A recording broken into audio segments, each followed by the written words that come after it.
മറ്റൊരു കാര്യം കൂടി സൂചിപ്പിക്കാനുള്ളത്, പാചകവാതക ക്ഷാമം ചില സ്ഥലങ്ങളിൽ നേരിടുന്നുണ്ട്.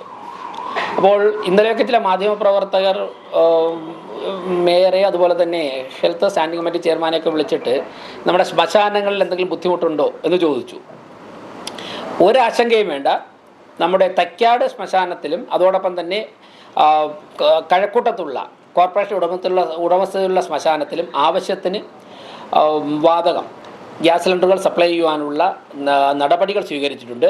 ഇന്നലെ വൈകുന്നേരവും അതോടൊപ്പം തന്നെ ഇന്ന് രാവിലെയും ഈ 2 സ്ഥാപനങ്ങളിലേക്കും സിലിണ്ടർ സപ്ലൈ ചെയ്യുന്ന ഏജൻസികളുമായി ഞങ്ങൾ നേരിട്ട് സംസാരിച്ച് ലഭ്യത ഉറപ്പുവരുത്തിയിട്ടുണ്ട്. ആവശ്യമായ ഇന്ധനം കരുതിയിട്ടുണ്ട്.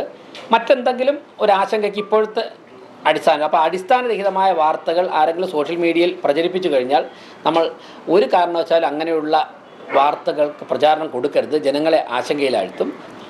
ദൈനംദിന കാര്യങ്ങൾ നടന്നു പോകാൻ വേണ്ടി ഒരു ബുദ്ധിമുട്ടുമില്ല. ഇങ്ങനെ നേരത്തെ അറിഞ്ഞതുകൊണ്ട് തന്നെ അതിൻ്റെ മുൻകരുതലുകൾ സ്വീകരിച്ചും ഏജൻസികളുമായി നിരന്തരം ബന്ധപ്പെട്ടും തന്നെയാണ് മുന്നോട്ട് പോകുന്നത്. ഇപ്പോൾ ആവശ്യത്തിനുള്ള എല്ലാ സ്റ്റോക്കുണ്ട്.